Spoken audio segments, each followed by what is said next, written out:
So you want to know how your company or your business can shrink its carbon footprint.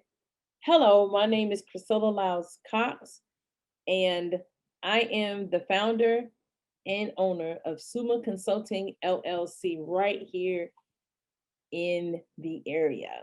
I was raised, however, not far from Savannah.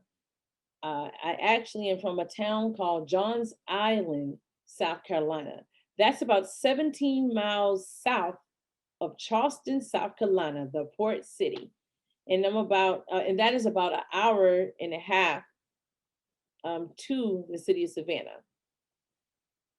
Yes, I am a low country girl that was raised and do understand all of the issues that Savannah, Bluffton, Beaufort, any of the coastal region areas from North Carolina down to Florida face on a daily basis. At 12 years old, though, it's funny how I got into this is that at that particular age, one of the worst natural disasters happened in my area since the 1930s and 40s. Yes, Hurricane Hugo. Wow, that was a massive storm, category 5. And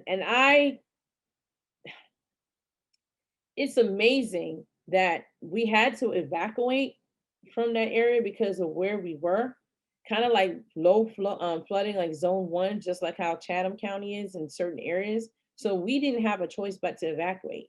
However, I went up to Columbia, South Carolina, not far, about an hour, hour and a half away from my home, and it still was bad with the effects because the massicity of the actual storm itself. And Charleston at that time received the eye of the storm. And I'll tell you what, I was happy that I was out of the way, but I can only imagine what those folks were going to because we weren't that different because we had the arm of the storm that hit us, which that means you get the back of that, and it was massive enough. The storm was that massive enough as far as land covering landmass that we still got really badly affected, even in Columbia, South Carolina, which is the capital of South Carolina. So some lessons I learned from that was I saw and learned how nature is a powerful force and is not to be messed with. And I also learned from the cleanup efforts from that there were a lot of things that we could have done differently to actually possibly get back on our feet a little bit quicker. In the sheer usage of things that we used and things that were floating, that was just, ugh, okay? Now, although I was 12 years old, my family owned businesses on the island as well as the downtown area of Charleston, South Carolina. So I saw firsthand the struggles where I heard bits and pieces of them talking about how they could have done better disaster planning at the time. They were like waste planning, all the same with sustainability. So in this lunchtime talk, I'll start explaining from a global view from the Sustainable Development Goals that was actually put out by the UN and how that is affecting us, even from a global view. I'll go down to a regional view, state view, and then right into the city of Savannah itself. It is amazing how something so simple as maybe 1 or 2 of those goals, it's like 17 of them that I mentioned, kind of affect all. However, 2 things for sure I learned, well, 1 thing for sure, and then the second thing is something that I strive to be. The first thing, the main thing I learned from out of Hurricane Hugo is that it didn't matter what color, creed, what business you had, who did what, why I'm angry today, political views, etc. Everybody had one key goal: survival. People helping people at its best, especially when it came down to cleanup efforts. And what could we have done differently? And how could we help homeless people? And how could we help those who are low income that couldn't afford to leave? we started coming together to pull a massive, and I'm saying me because my mom made me actually volunteer for Red Cross to show that, yeah, you may be okay, but there's other people that ain't okay out here. And I need you to have a reality check as to being thankful for what you had. And so she signed me and my I was old enough, but my sister was not too far. We went out as volunteers for the Red Cross, serving soup, playing with the kids, that, while cleanup efforts and things were going on. I learned a lot. It molded me into the sense of my second thing, to being a public health officer for the military for a long time till retirement. Actually being that public health official, being that voice for those, and being those voice for those who are voiceless, who don't know. And so a lot of this stemming from SUMA, which stands for SUMA, uh, Sustainable Unified Measurable Assessment. Everything starts with an assessment. And also in this talk, we try to debunk some myths that you may think of. Like, you may think it costs a lot of money to be sustainable, or to be in alignment, or to get a eco-friendly goal, which is not true at all. You probably believe that you need to hire somebody on your staff that costs thousands and thousands of dollars. That's not true either. By honing in on a couple of projects can help you be just as cost effective of the amount of money that you were about to do for those things that I just mentioned. Okay. It can help you save thousands of dollars. My last project I did was on Fort Stewart 6 months before I retired. Just by implementing a couple of small projects, saved the post $2 million, just like that. Will the $2 million is like, oh yeah, we did this and it's $2 million? No, but over time, it's things that happen over time. I have retired about maybe going on 5 or 6 years now, and they're still using the same stuff. And we have some things that are in place that they can actually count that for the $2 million. But the $2 million were upfront because they were getting ready to get a couple of fines. So I was able to do that, but it's growing now, because of the fact that some of those projects that they decided to focus on. So Summa Consulting LLC is a local sustainable or sustainability and management firm that's right here in your reach, that we are ready to roll. By scheduling a discovery call, we can help you discover what it is that you want to do, and also give you a free assessment, because you may think it is something that you may want to do, but the assessment may show that you're probably pretty okay with this. Maybe you need to focus on a bigger project, which our assessments are for free, and we can help you along with that. But just like how I'm able to tell you right off the rip it was $2 million, we also have another portion to our program that actually help you not only implement, but also monitor your progress, which is very, very good for if you wanted to, like, say, get a snapshot of a report as to telling somebody what are you actually doing for your business itself, and how you are actually helping the city attain its goals. So with that being said, you probably have those tools right in front of you. You just haven't effectively tapped into them yet. And that's what Summa Consulting is here for.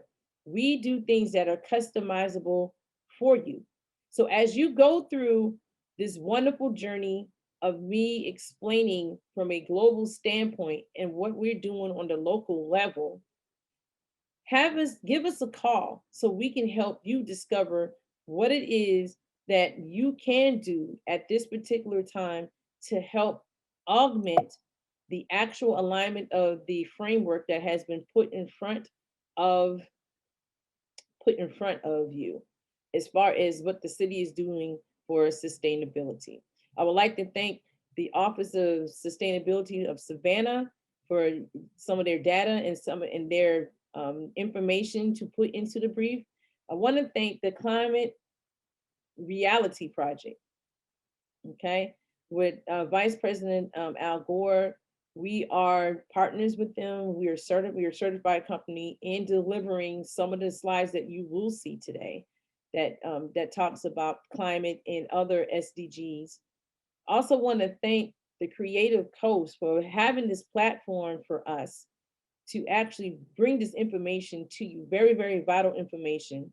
The slides on this brief have been updated as of April the 15th, 2021, so it's right hot off the press. These are real-time information in which what the city would like for you to know. Please do visit the Office of Sustainability for Savannah, or Savannah Office of Sustainability, to take the assessment that is there, because they are only there because of Chatham County and the residents. That office is fairly new. They do have a development framework plan that you can take a look at just to see what they have, but the actual plan itself will not come out on what their actually actions the city, not you as a company, the city is taking to help you as a company to attain the 100% renewable energy by 2035. Also want to thank those who know the business, who have already partnered with us and actually reached out to us for assessments. We hope that you are doing well.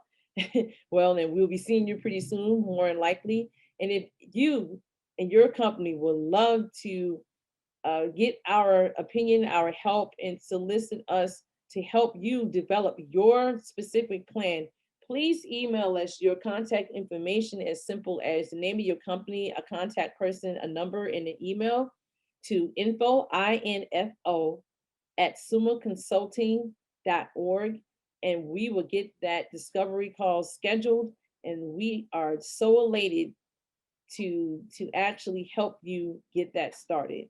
You are the reason why this company exists. You are the reason why it makes me just as humble as all I know how to be, that there are people out there who really do care about the environment and this mission of making our world a little bit more sustainable for us to eat, breathe, and live, not just now, but for future generations to come. Again, peace and light to everyone. This is Ms. Chriscilia Cox, CEO and founder of Summa Consulting LLC. Hope you enjoy the Creative Coast briefing on how to shrink your carbon footprint.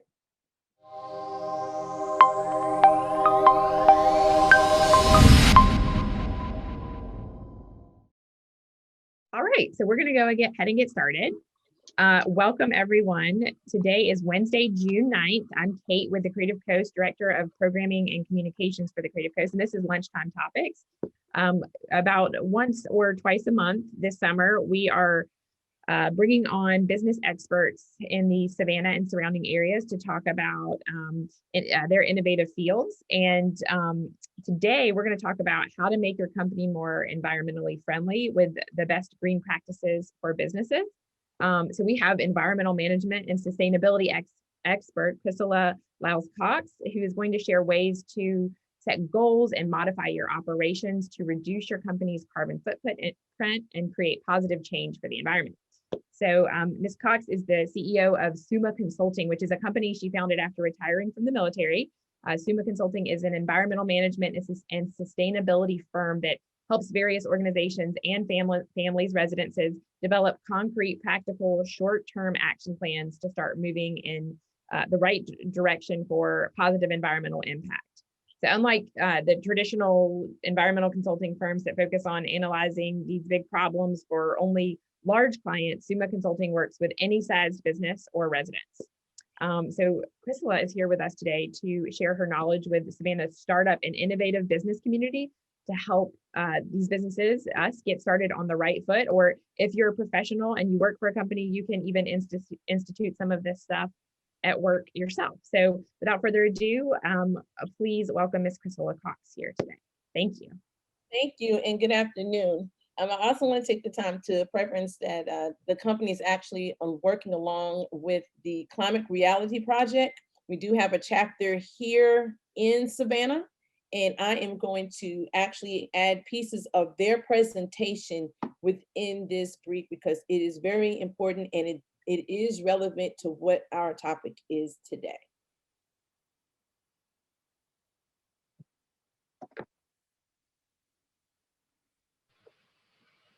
Awesome, thanks.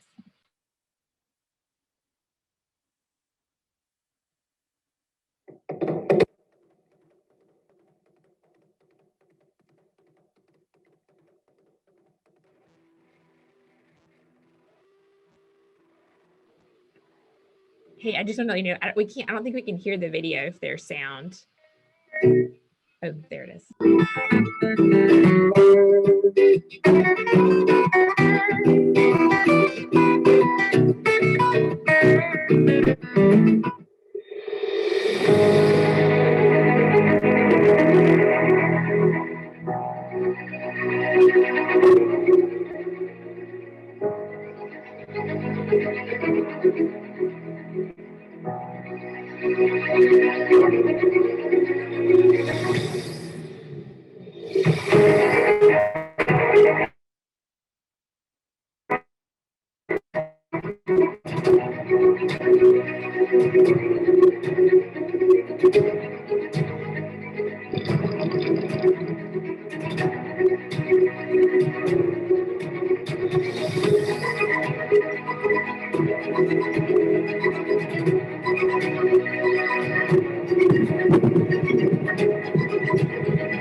But thank you for indulging me in that little short video as a summarized version of what we will be talking about today. The contents of this presentation, we're going to start off with 3 sections. We have the understanding of where we are, a message that I want to definitely convey. Then we have prioritization of goals for the city, as well as what we should be thinking as business owners in the city of Savannah. And then a progress update from the Office of Sustainability with Mr. Nick Duffy. He is the sustainability person for Savannah. And what he actually, I spoke to him this week actually, to make sure there wasn't anything that I was leaving out of this presentation to give you the correct and up-to-date progress and what are the next steps. So let's talk about understanding the development of sustainability goals.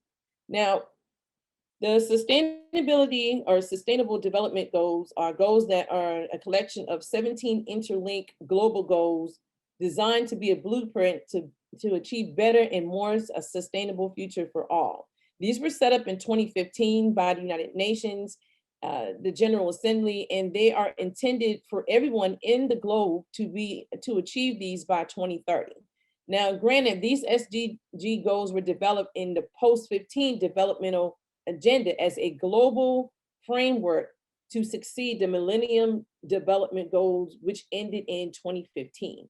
So they started some pre-stuff, But then we went back and did some more researching on more things that were more in tune and in line with everybody in the globe, what we all are facing with right now. So they're not just systemic to just the United States. This is across the globe. They are as followed: no poverty, zero hunger, good health and well-being, quality education, gender equality, clean water and sanitation, affordable clean energy, decent work and economic growth, industry, innovation, and infrastructure, reducing inequality, sustainable cities and communities, responsible consumption and production, climate action, life below water, life on land, peace, justice, and strong institutions and partnerships for all the goals that I just mentioned. So again, this is more of a global, but this presentation is tailored to the city of Savannah and what we're currently doing right now. Let's talk about the climate crisis, because climate crisis actually has an effect on everything that we are talking about. It may not seem so, but it really is. Here's a picture of the world. The photo was taken from the Apollo 17 crew as they were traveling towards the moon, December the 7th, 1972. And that is one beautiful picture. I mean, it looks like the marble, all the beautiful colors. You can see the mass, and it's very clear. What makes this photograph very, very unique and powerful is that it captures the complete circle of the Earth. It helps us see the big picture of our planet and our lives on it. It was the first time the Apollo mission actually made it possible to capture this, to include the southern polar caps that we have there, and they're so pretty. Question we have to ask ourselves though, the rate that we going, can we change? Must we change, and will we change? Must we change? Now, the science of climate crisis is pretty known. This is a photo of the sun shining over the Earth's horizon through the two lowermost layers of the atmosphere and troposphere and the stratosphere. And this source was by NASA. So basically, energy comes from the sun in the form of light. This diagram of the sun and the Earth, the yellow lines represent the energy coming from the sun to us. The sun releases energy as radiation, which travels out as a ray or straight line in all directions. The energy release is known as the solar spectrum. The energy is comprised largely of three regions. In its electromagnetic spectrum, you have the ultraviolet rays that are in high frequency, and you have the visible energy, which is the infrared that we always deal with. Nearly half of the solar energy that reaches the top of the Earth's atmosphere is absorbed by the planet's surface, or us. The average solar radiation strikes at the top of the atmosphere at 340 watts per square meter, somewhere around there, and about 29% is reflected back into space.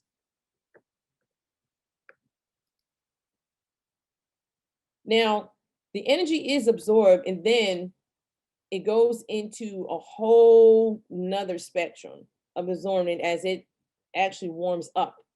This diagram is, again, the diagram of the sun and the Earth, and it also shows those squiggly lines, as you see there, as the radiation, how it actually warms Earth. Then it radiates back, which is the red lines there that you see, back into the form of infrarays and heat.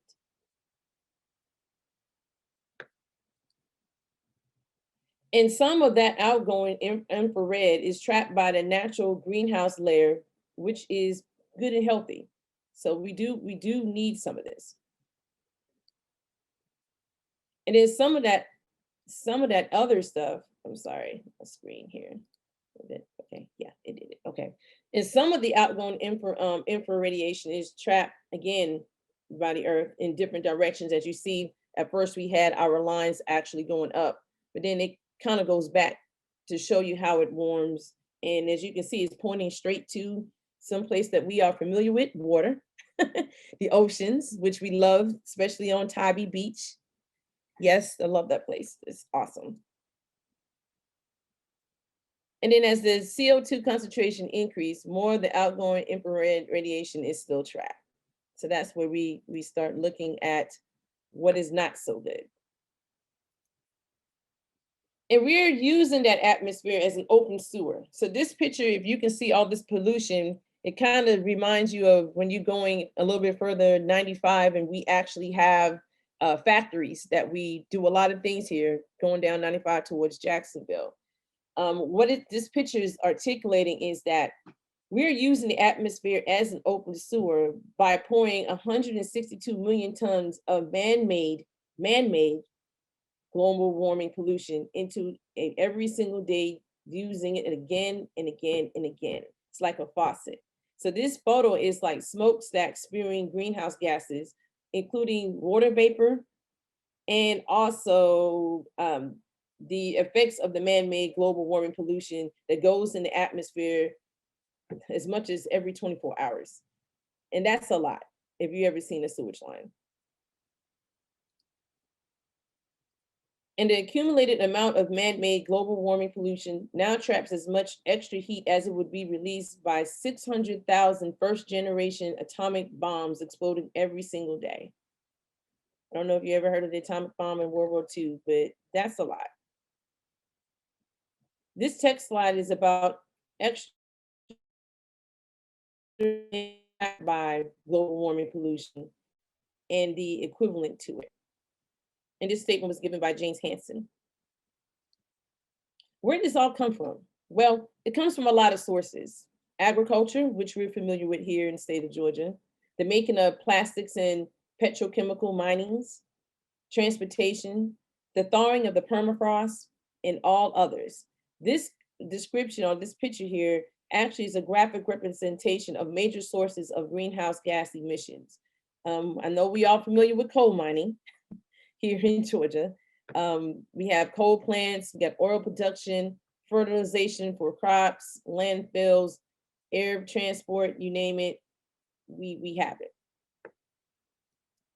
This graph actually shows the growth of global carbon emissions from fossil fuels in billion metric tons of carbon from 1850 to 2020. That, even though that's the 2000 right there, this is actually line for 220. And as you can see, we're already at 10 billion metric tons of carbon fossil fuel. Now, we all know that it gets hot here in Georgia. That what's driving the air temperature is actually the global warming process. This past year was the hottest year ever recorded with instruments, when we were in the pandemic at that.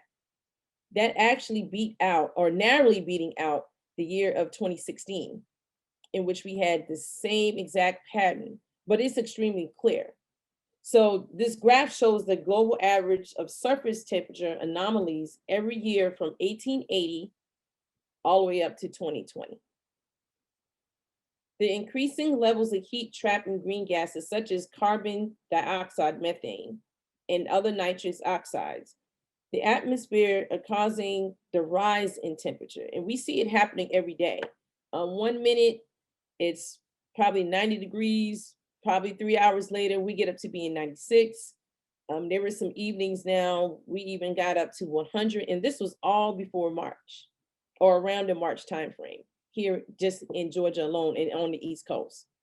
We can see it happening surface temperatures in at least the last 3 decades. It has been successfully warmer than any other preceding decade since 1850. So we're not getting cooler, we're getting more hotter.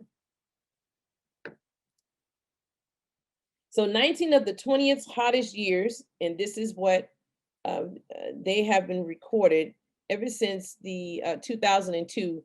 These are all of the hottest years. And of course, as you can see, 2020 is one of the leading out of everything.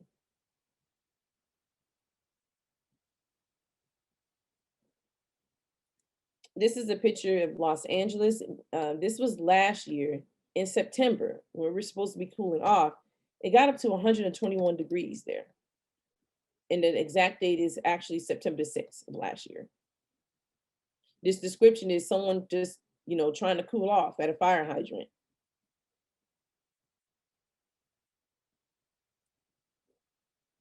Phoenix and Miami are both experienced their hottest months ever in July 2020. And from the distance from Savannah to Miami is about 9 hours down south of 95. In 2020, global average surface temperatures were around 98 degrees Celsius or 0.98 degrees Celsius. And that is 1.76 degrees Fahrenheit above the 20th century average, making it the hottest year in history. So that's how hot it got. But on a global basis, 93% of all that extra heat is trapped in the oceans, as the pictures that I showed previously. Oceans are absorbing most of the extra heat energy trapped by increased greenhouse gases. And from 1971 to 2010, the world's oceans absorb more than 90% of the extra accumulated heat from higher greenhouse gas levels. This extra energy is warming the oceans, especially in the water closest to the surface. And scientists project that the oceans will continue to warm over the century, with the strongest surface warming forecasted in the tropical regions and the subtropic zone in the northern hemisphere. According to the last meeting that the Intergovernmental Panel had on climate change, it is very likely to 100% confidence that one of the largest currents, the Atlantic perennial overturning circulation, could weaken somewhere between 11 to 34%, depending on the future's emissions levels during this century. Why is that important to us? We definitely live near the ocean. We're at waterways, and we're going to talk about that in a little bit. And of course, the other thing that's driving ocean temperature up year by year, it is, again, the change in the heat content again. So the climate change is definitely disrupting how oceans regulate global temperature. The oceans circulate heat around the world through massive currents that help regulate global climate and weather. Warmer, less dense water can slow down ocean heat circulation. So can changes in the salinity or the salt content. When land-based fish water or fresh water melts, ice runs off into the ocean. So if you don't know, there was something about 2 weeks ago that talked about the ice capping in Greenland and how it's gone. Like, it's virtually, if you see pictures of it, you can see more landmass than you can see the ice caps, which is actually showing that this could slow down the cooling across the northern hemisphere, while parts of the southern hemisphere becomes hotter. So while cooler temperatures might sound good in the face of global warming, it could mean massive sea level rising in the eastern North American shift, or our side of the United States.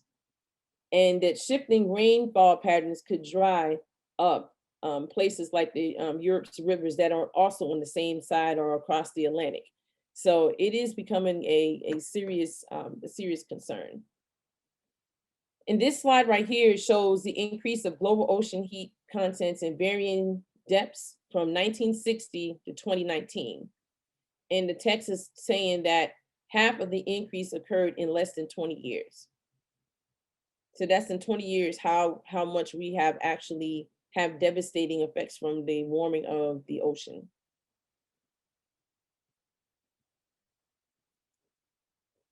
And when the ocean heats up, we all are familiar with hurricanes, right? We live in Hurricane Alley, if I had to call it something, and the Gulf of Mexico was 7 degrees warmer than normal when Hurricane Harvey dropped 5 feet of rainfall on Texas. And this image is actually showing the sea surface temperatures in the Gulf of Mexico late August 2017. Climate change can influence tropical storms, typhoons, hurricanes, cyclones in various ways. Since 1995, more than 90% of the excess heat have been retained by Earth has been absorbed by the oceans, which cause warmer temperature, which is the fuel for tropical storms. And it has resulted in more intense storms, rapid intensifying storms, and higher wind speeds. The trend indicating an increase of numbers of rapid intensifying tropical cyclones have already been observed, including inside the Atlantic basin. And we will talk about that also a little bit later. And here's some pictures of just some of the things that just happened within the last year or less. This is Lake Charles, and they had the strongest recorded hurricane ever to hit Louisiana. That grew from that category 1 that we saw one day to category 4 in 24 hours. Here's another picture from last year. Remember, we ran out of names of storms last year. We actually had to resort to the Greek alphabet in order to do it. We did get a few remnants of these storms that were coming at us, but not nearly as our neighbors next door to our left. And last year was the most active hurricane season in the recorded history of the United States. I forgot how far we actually ended up on the actual Greek alphabet with storms. And these satellite images is the images from Hurricane Delta.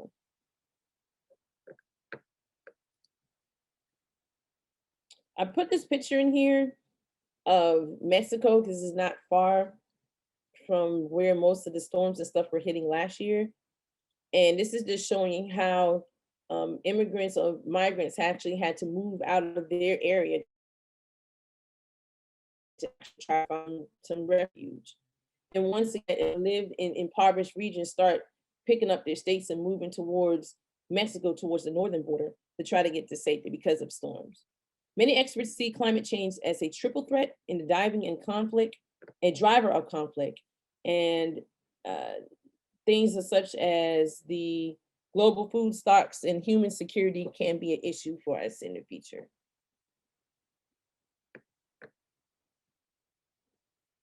Okay, sorry, the poor people of the world are the ones that are most affected. And this is a statement that was given by Pope Francis, and he made this statement in 2015.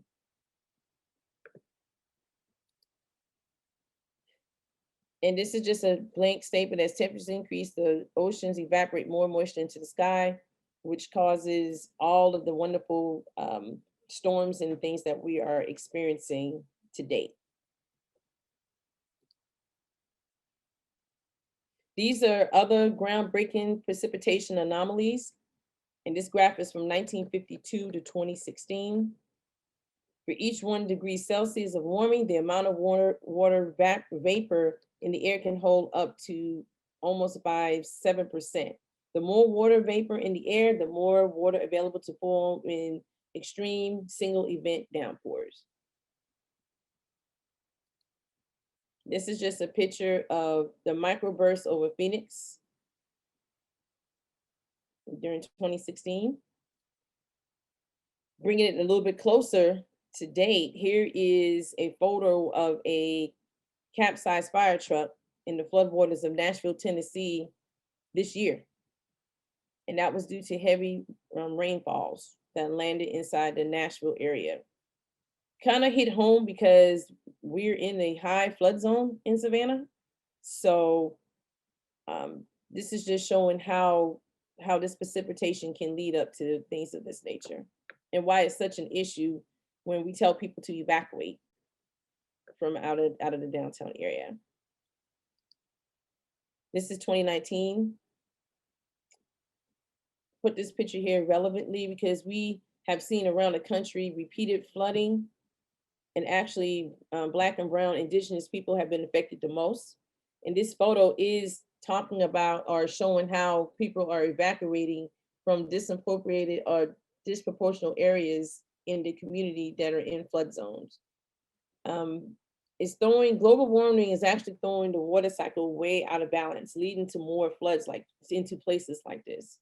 I know last year we experienced, even though we didn't have a whole lot of hurricanes last year, but the season was just astronomical when it came down to rainfall and us getting the back end of a lot of the storms that we had that caused a lot of flooding in Savannah.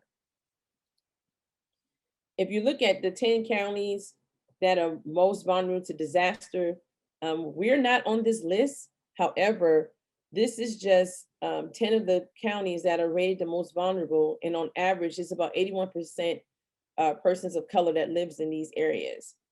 The graphic is highlighting this as stated as one of the issues that we have to look and take into account when we do plan and when we do think of trying to do something to help the environment, that those who are in the communities of color and low income neighborhoods are already at a disadvantage when it comes to this subject.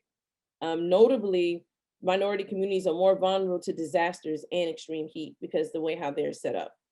So counties, cities, and neighborhoods with large numbers of Black and Brown residents are more likely to suffer from those events, such as flooding and extreme heat, because they're often located in the damage zone and is frequently lack to resources that can help. And we do have, I know that we're making some strides in Savannah to try to help those areas out. And this is one of the reasons why I know the organization with Climate Reality and some of the others in the city have actually partnered with Poor People's Campaign to lift up those issues on environmental injustices.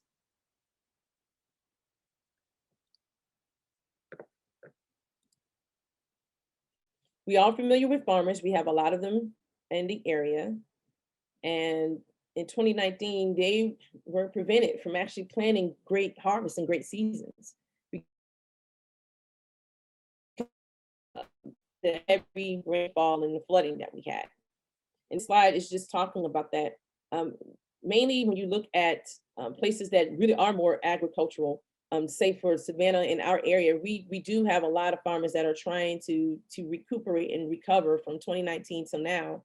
And 2020 really wasn't the most favorable when it came down to the heat. So this is just showing exactly how those folks are actually or have suffered into the due of climate change and climate crisis. Here's some other pictures of other places in the United States that talks about Nebraska, Orchard, Nebraska, and how that same cause have gave them like 6.4 billion in payout to try to help them in 2019. And then low-lying areas or areas with poor drainage are more vulnerable to flooding. And urbanization also creates large areas of impervious surfaces such as roads, pavement, parking lots, and buildings. That actually helps with flooding as well. And this is just a statement just talking about the extreme rainfall have occurred 4 times more than often than 1980. And just to put I guess a population to that, between 13 to 41 million US residents are now at risk from river flooding.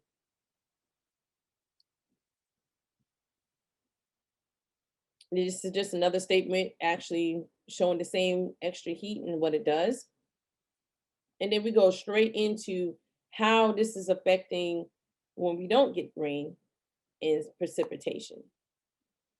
So this is just a graph showing the drought levels in the Western United States. And this is as current as April the 15th, 2021.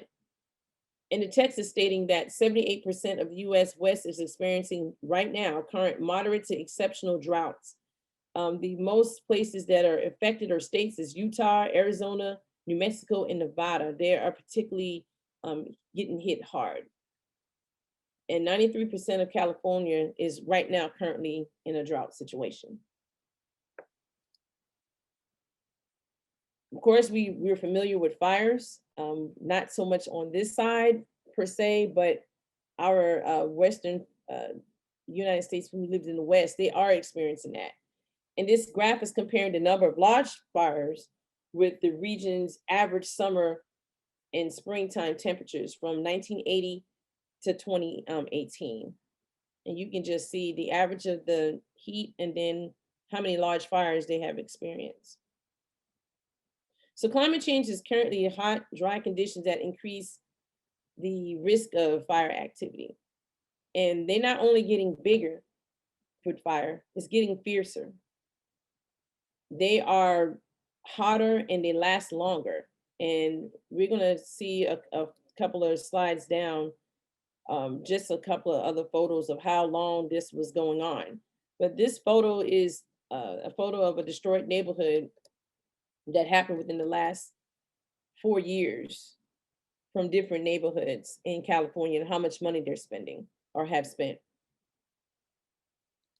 This is familiar because everybody remember we had that long or been hearing on the news and CNN about Oroville, California. They had 5 of the 6 largest fires in California's history. They all occurred in 2020 and they kept going.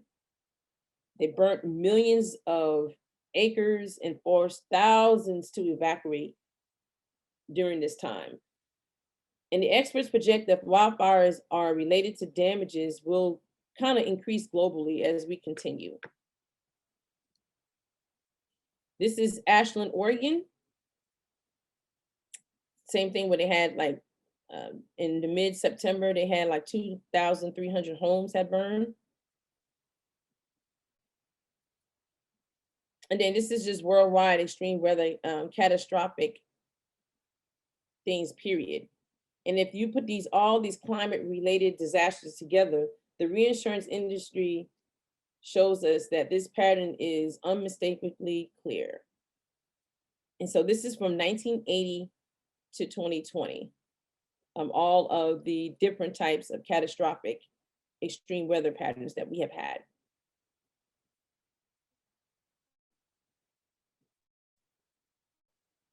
Now we're getting down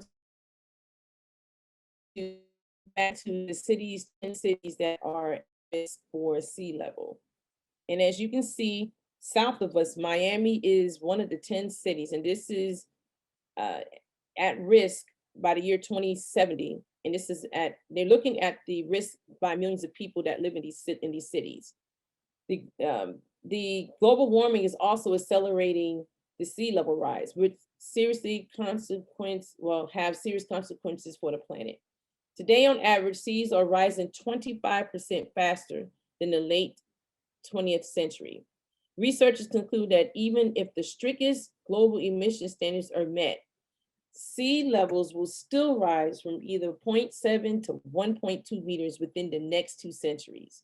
Dozens of countries are exposed to the risk of coastal flooding caused by rising of the sea.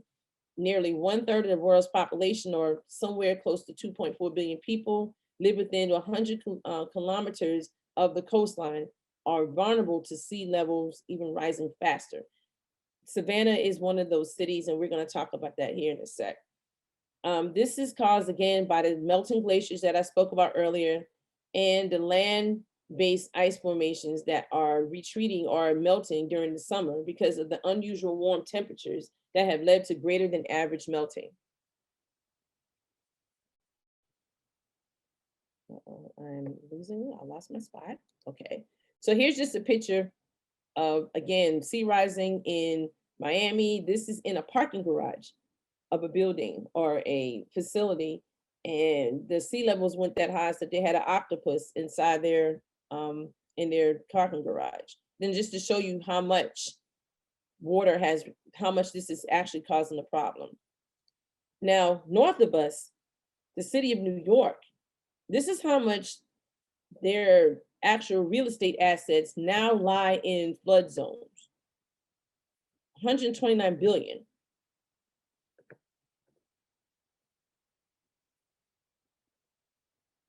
And it's the other portion too, when you have relatively smaller populations that are in remote locations, like say islands, like Tybee or places like that, they're even more increasingly vulnerable, and along with their assets that they have out there.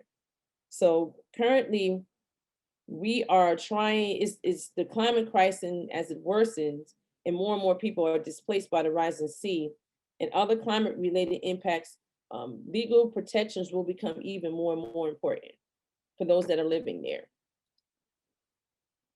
These are some of the reasons why the Department of Defense in the US have called this a national security crisis for the longest. It's not only going to affect displacement of people, but also the food and water shortages, pandemic diseases, and disputes over where people and where they can go and how they're coming over. Many experts see, again, this as a triple threat. and it is something that we have to actually be mindful of.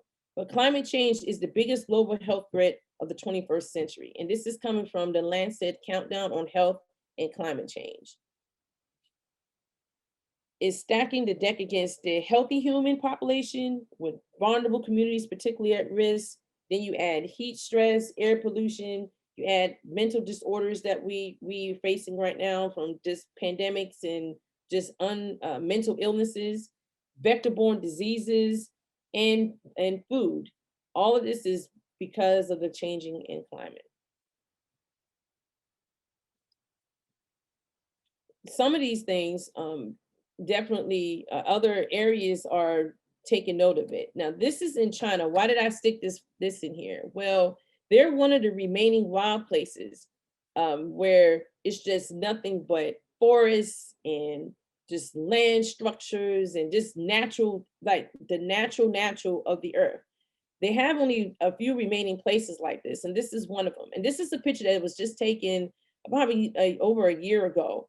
And on the average, there's 5 new infectious diseases that are emerging from there, from that area or from any of these areas. Why is that important? Well, it's important because 3/4 of them are coming from animals to human contact, like COVID-19 pandemic. Now, these are just pictures of some bats that are in that area.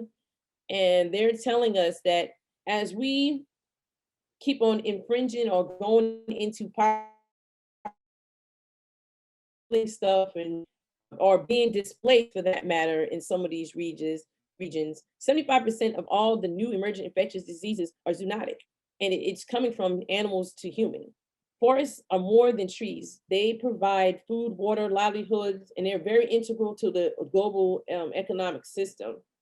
And it manages the sustainability for us to increase resilience against things like food, energy, bad energy, or sun energy for heat and coverage, and all those great things that make us go down and make us have a wonderful lifestyle. They also provide a range of environmental services such as cleaning out our water and air supply, employment opportunities, both protection and utilization of the forest resources help with that. And in addition, the forests absorb things like carbon dioxide, provide habitats for large species. And right now, since 2015, the world's forests store about 296 gigatons of carbon. Forest plays an integral role in the water cycle, especially when it comes to rainforests and keeping the balance of life, I would say. So with that, let's see. Here's how the tropical diseases are on the move. Air travel has something to do with it as well, but climate conditions are allowing them to take root and become endemic in new areas. So these are some of the diseases that we know of, and we're gonna probably need to add COVID-19 here pretty soon. But yeah, these are the things from those same areas that I talked about that give us kind of like the hope of things, and we're invading in on it and disrupting it. This is how the diseases are being spread out and what they are. Death attributed to ambient air pollution. It's a case that here in Georgia, we're one of maybe 4 other states that really depend on fossil fuel. It not only creates a climate crisis, but it also puts particular air pollution into the air that kills 9 million people per year.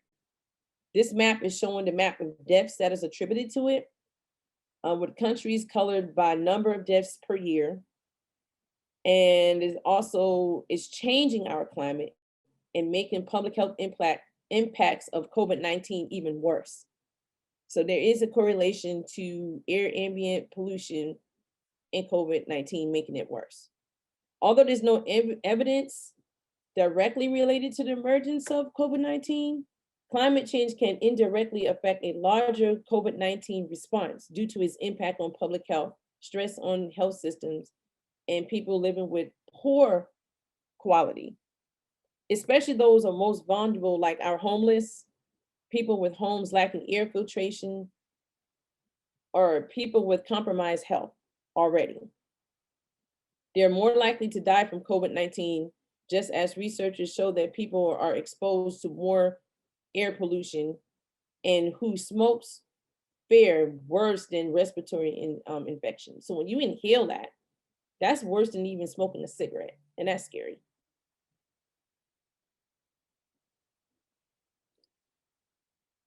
Here's some photos of Philadelphia, Pennsylvania, just this past January, where this is an oil refinery where it was stated within the text that COVID-19 death rates were at 11% higher in this area than higher than the average finds of air pollution or air particulates. So when pollution is a threat to common resources, some people are disproportionately affected. Around the world, poor people are the most affected by pollution. And 90% of the air pollution is related to deaths occurred in the low and middle income countries, and the United States is one of them. In the United States, due to historic racism and economic inequality, minority and poor communities are affected the most. We have a lot of people that are living below the poverty line that have a 35% higher burden of actually experiencing air pollution. And that's very, very overwhelming. But for us, community organizing is an essential part of the solution and achieve healthier and equitable clean energy for the future.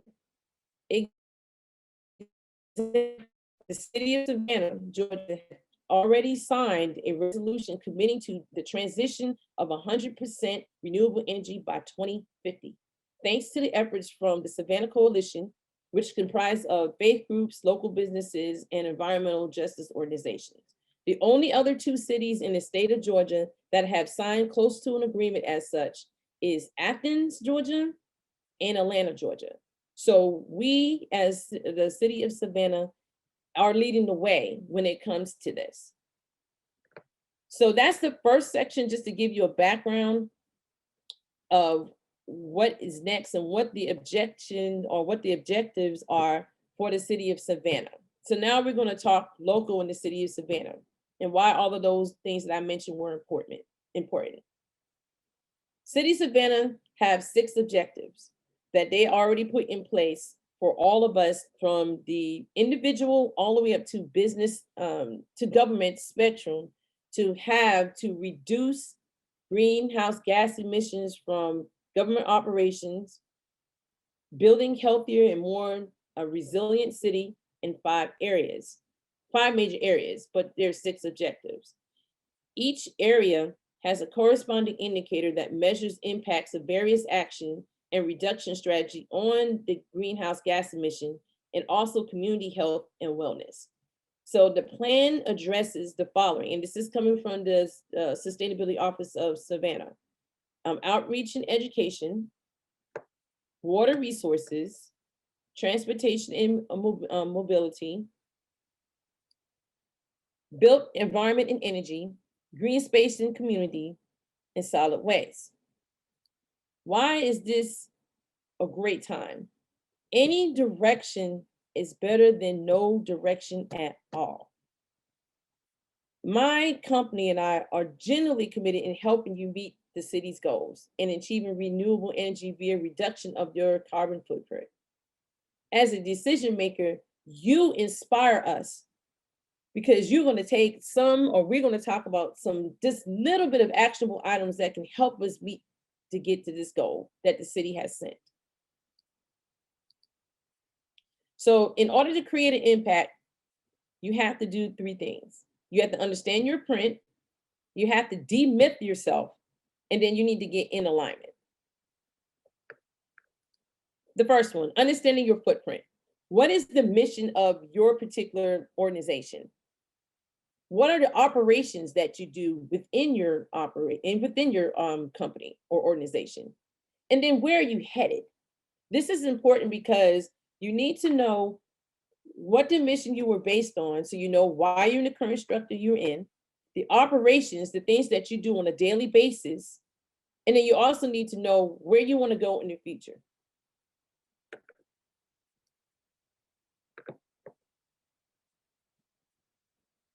Demyth yourself. And that's what I always tell people. To go in green and to think that you can't have an impact on the actual mission or the at large overarching theme is, it doesn't cost a lot of money. It really is depending on how far or how much you want to go into future operations with your business or your individual lifestyle. Then it may cost a little, but on average, not really. It doesn't take a lot to do some of the steps that you can do to add to the portion that you can to the big mission and goal of the city. You have to get aligned by knowing the city's plan. They do have it on their website as to what they're trying to do. And then you have to have an overarching organizational plan to meet those. Prioritizing sustainable goals. It's amazing how committed the city is working towards all the things that I mentioned in SDGs, especially reaching the 100% renewable energy goal by 2035. That's pretty aggressive. But I can tell you, just by sitting with the mayor and the staff and just listening, being a person in the room while discussing, it's pretty interesting on how they're going to do it. But they need help, and they need all of us to participate in it at all levels. So outreach and education, that's pretty much the public education and staff training that's what you can do in your footprint on knowing about what it means to be sustainable as it pertains to your mission, your operations, and where you want to go in the future. Your water resources is something else that the target is for the city. They're looking at water resources. They want to see how we can efficiently use water, improve our water quality, and then there's also some storm management, stormwater management that the city is actually working on. So within your operations, water resources is something that they are looking at and wanting us to actually participate in. The same thing with transportation and mobility. They're trying to encourage walking and biking infrastructures throughout the city, trying to go to more of a clean energy transit for the buses, the fleets, and any other vehicle that's in the Savannah area. They're trying to make sure that that is going towards the clean energy goal. So on our level, if you are I guess a facility that uses more of your transportation to deliver stuff or et cetera, those are the types of things that the city is overarching, trying to find to meet this particular target. Built environment and energy is how we reduce electrical, heating, cooling energy and usage in all the buildings that are in Savannah. So energy efficient audits, going ahead and try to do something as unplugging your coffee pot. I'll just use that as an example. Before leaving for the day, and not having your computers, up all the time, having on shutdown mode. These are just little things that we can do to kind of help get to the built energy and environment goal. Green spaces in community, they want to increase green spaces throughout Savannah. This is a picture. All the pictures that I have in here are all Savannah related.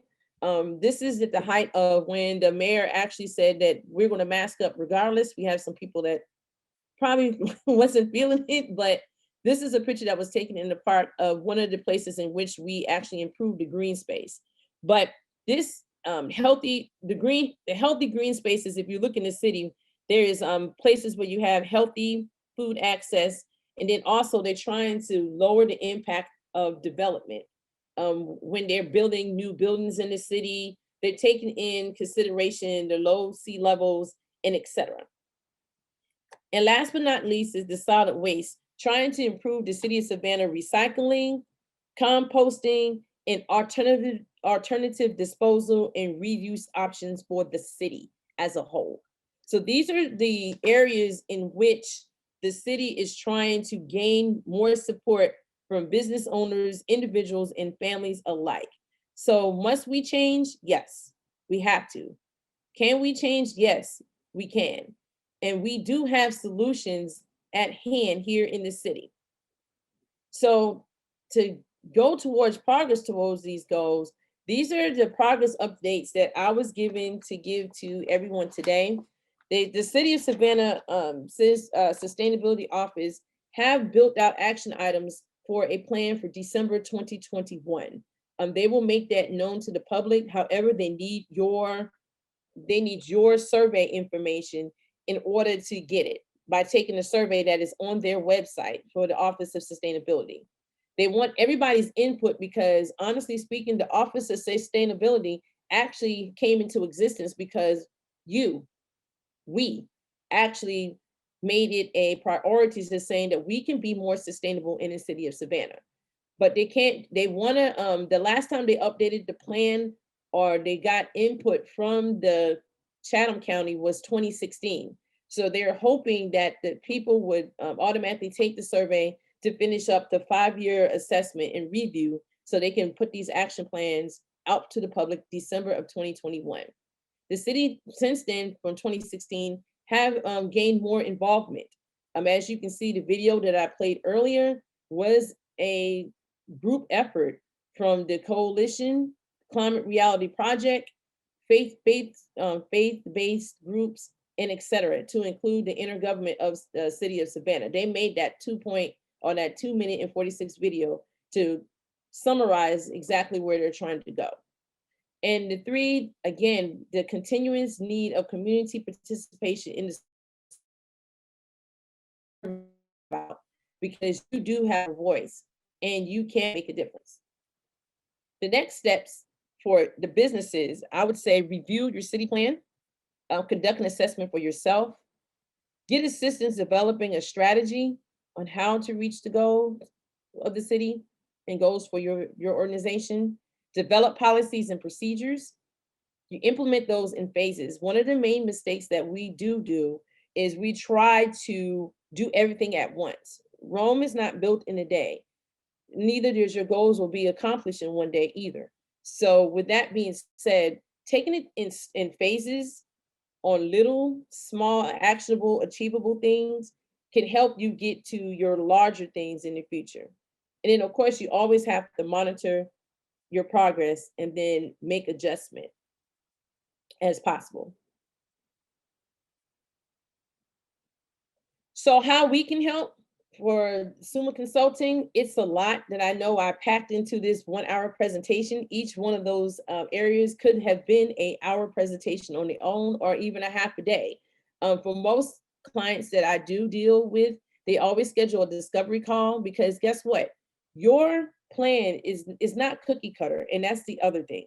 Just because you have something that fit your organization won't fit your next door neighbor's organization or anyone. And the key thing is to remember is that any action is better than no action at all of doing something, even if it's just basic as starting a recycling program in your office. That is actually helping the city of Savannah with their solid waste target. They're trying to find other innovative ways to recycle, do better recycling, and or the reuse option. Instead of using maybe plastic cups, maybe everyone can start bringing their cups to work and you wash your own cup out. That could be an individual thing that could become a catalyst for others around you to do something by bringing their cups and et cetera. And that's just an example. Get a free assessment. I would not, if it was me, if I'm trying to do something that is a little bit more to better my organization, I would try to find something or someone or an agency to come in and help me to get to that goal. And who doesn't like free, right? So get a free assessment. We can help you with that, not just from a targeted standpoint. We can do everything. And then we can go from there and let us help you develop a plan. The plan could be as inclusive as you want it to be. It can be small, it can be large. But one thing is for sure, again, not one plan is like a fit all everybody. It is specific to what you do in your organization and where you actually are trying to head. So with that being said, I'd like to thank you for this opportunity and time, for giving my spill on where the understanding of the SDGs and goals, how that affects on a global standpoint down to region, down to the city. And also, if you want a free assessment, our assessments are free. They are very detailed. What we do is once you get your assessment, you can get a full report. We can start with developing your plan of action to fit the actual county's the county and the city's sustainability goals, which will be needed for the future. Our firm's website is here. I have a telephone number there. And of course, email address is there. And if there's anybody in chat that want an assessment, a free assessment, you can just put your name and email address inside the chat, and I will gladly give you a call to actually start with that. We have the tools for you to include monitoring software and everything for you at a very economical price to where you can actually continue doing it on your own. But the main thing is to get started, and to get started immediately, because this is not going to go away as far as being more sustainable. We already have a great start in Savannah because we're one of 3 cities in the entire state that actually have somewhat of a plan ready to go into meeting some of these sustainability goals. So I thank you, Creative Coast, for inviting me to give this spill on what we can do to shrink their carbon footprint.